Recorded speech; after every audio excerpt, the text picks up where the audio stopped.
Hello listeners, before we get into this week's Minute, I just want to mention the Movies by Minute Chicago meetup and convention. It's on this Saturday, August 26th at the Greenhouse Theatre Centre in Chicago. All your favourite Minute by Minute hosts will be there, from the Star Wars Minute, Indiana Jones Minute and Back to the Future Minute and a lot more. There's panels all day, how-tos, talking about the whole thing. All day tickets are $20. Well, the closing show tickets are $10, so if you're a fan of the Movies by Minute format and love listening to the hosts talk about their favourite films, head on down to the Greenhouse Theatre in Chicago this Saturday, August 26th.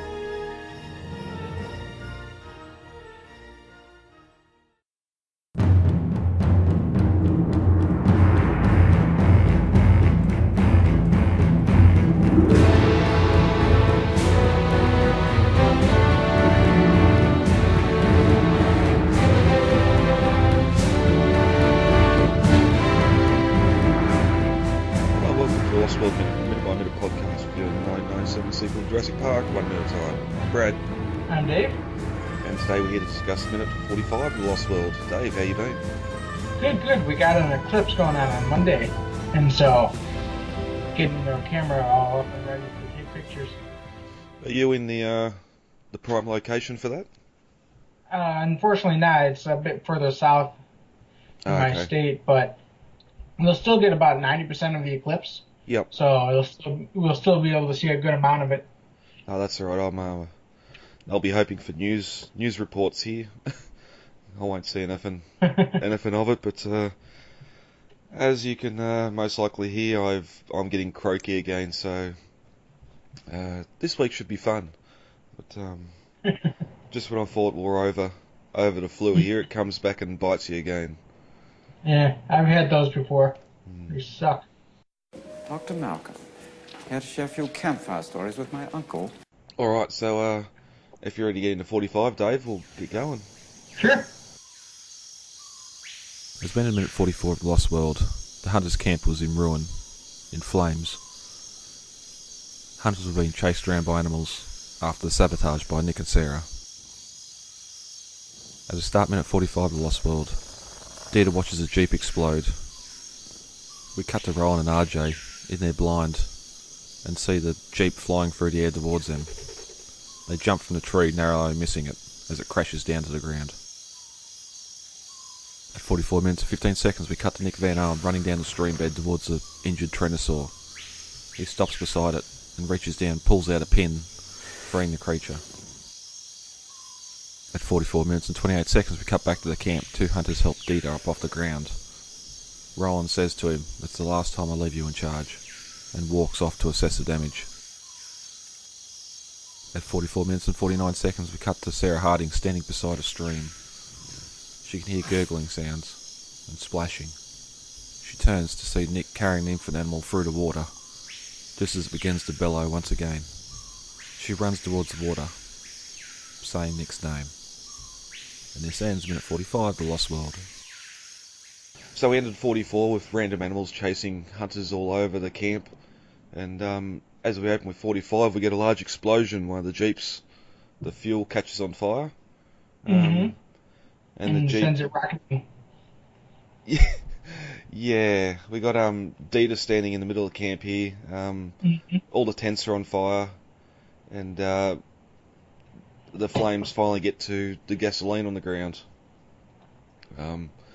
One thing I noticed too before, when we had these 3 or 4 jeeps parked in a row, they were actually jeeps and not the modified vehicles we've seen earlier.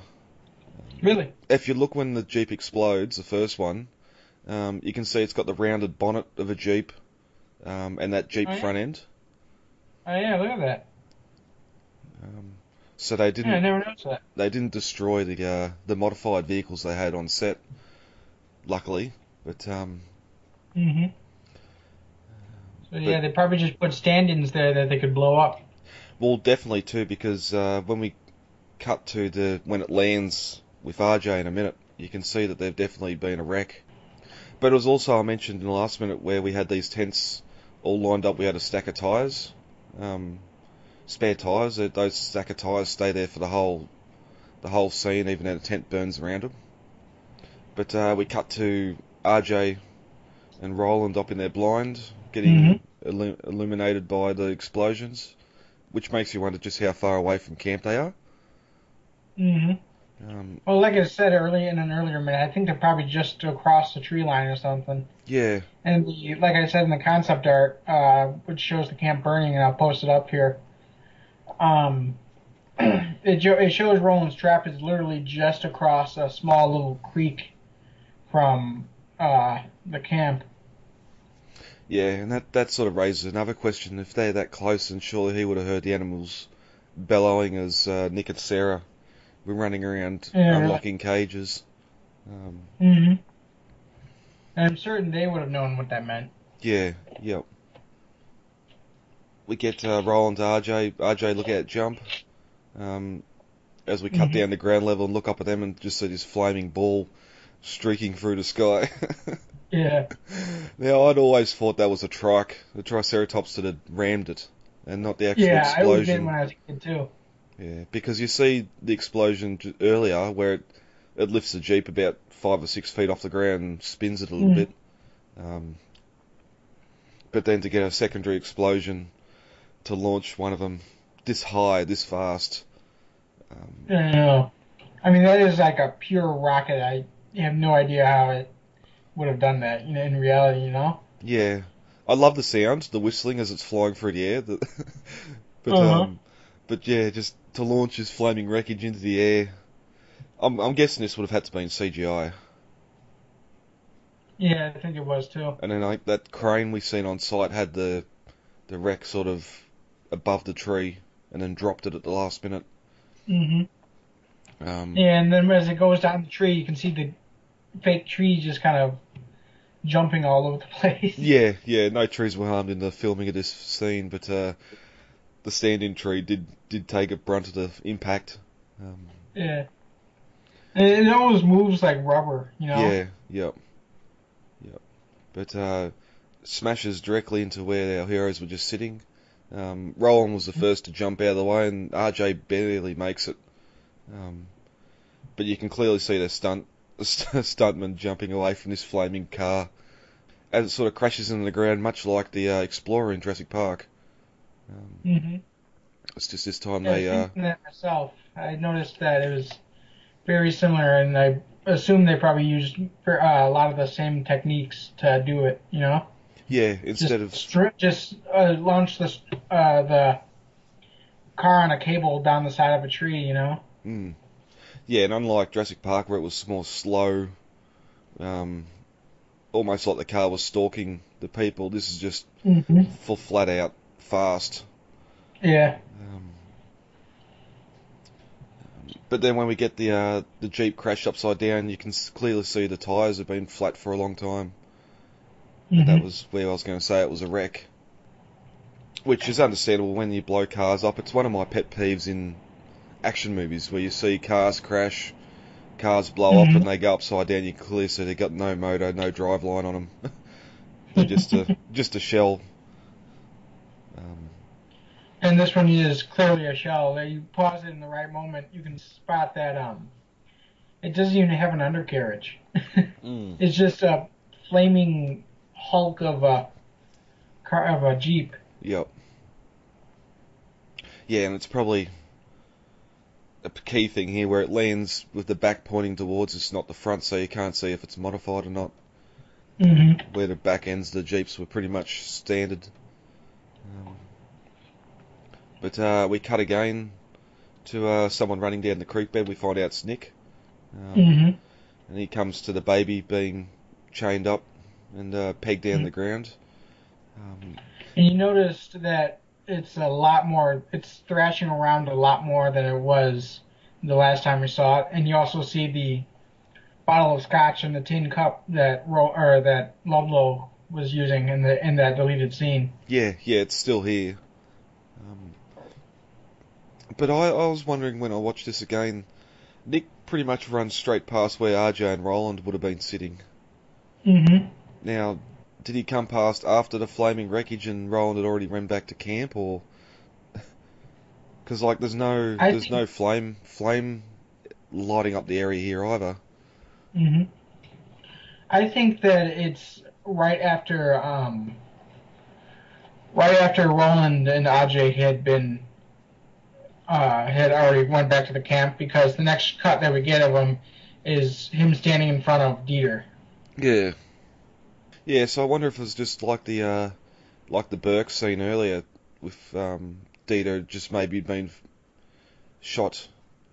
Like you'd think he'd run up here after they get to the cage and find the lock or something.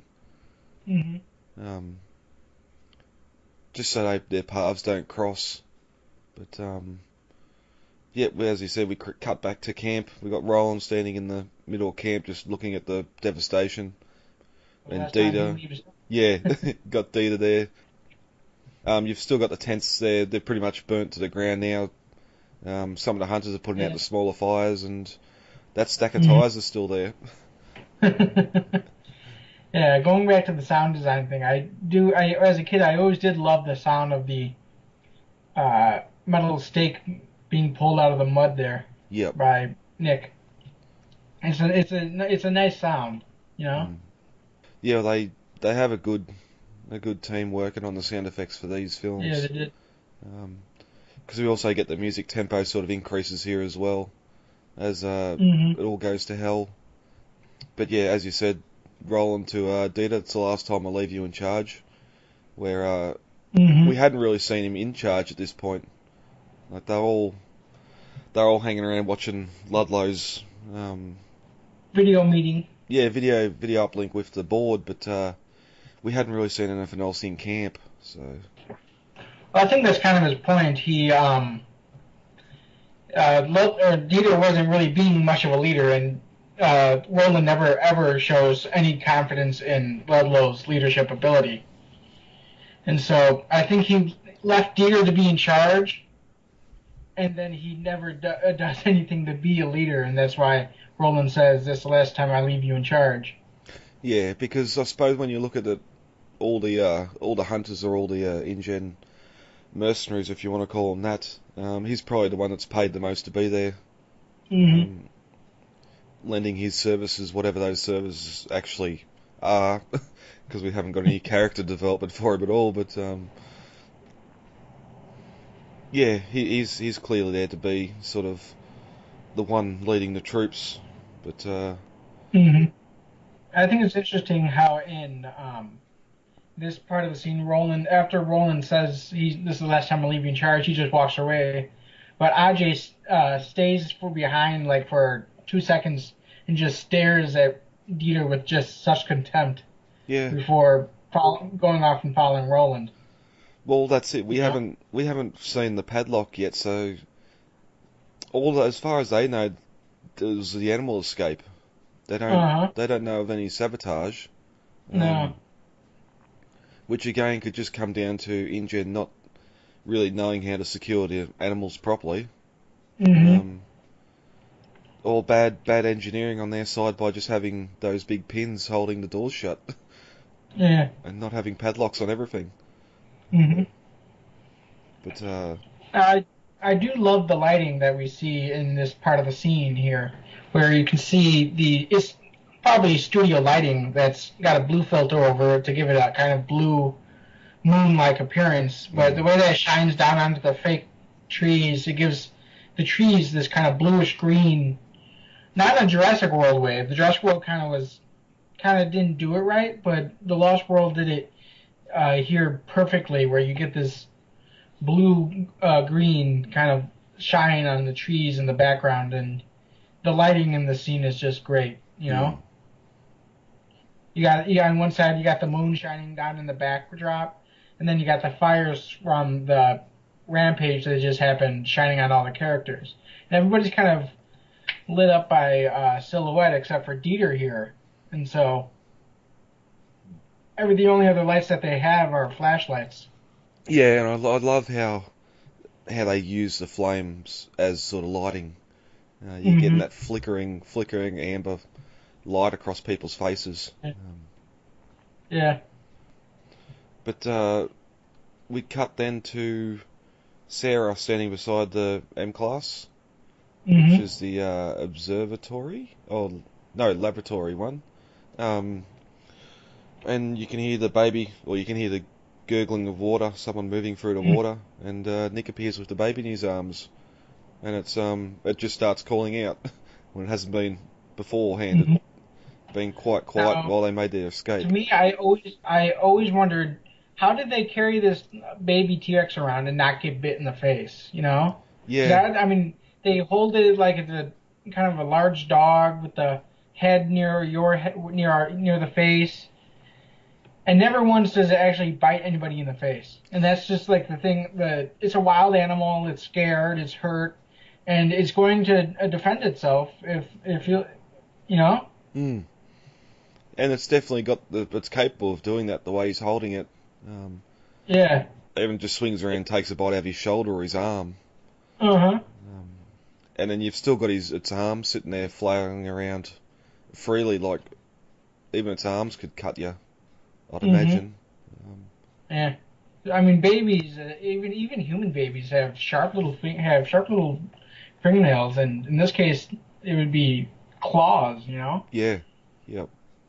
But I always found it sort of weird. He's obviously carried the baby maybe further upstream, away from the camp towards where they had the cars parked. So maybe this bit of water is sort of a deeper section of the creek. Yeah, I would imagine it is like a creek or a small river, because if you look in it, you can see reflections of trees. Yeah. You know? Yep. But this scene always made me wonder, is this a set? Or did they film this somewhere? Did they find this someplace to film in the Redwoods? You know? Because I've never seen any set pictures of them of this small body of water that they have. Yeah, it makes you wonder. It makes you wonder if they've just dressed up the side of a pool, or because we only see Sarah run to the bank in the next minute here as Nick sort of carries the baby out, opens the back door of the car and climbs in, and that's really all we see. We don't see a wide shot of the car driving off or anything. So no. I think it's another thing that's funny to notice. Julianne Moore is so small. You see the lucky pack on her, and it's just, I mean, the size of the backpack, I consider myself an average-sized human male.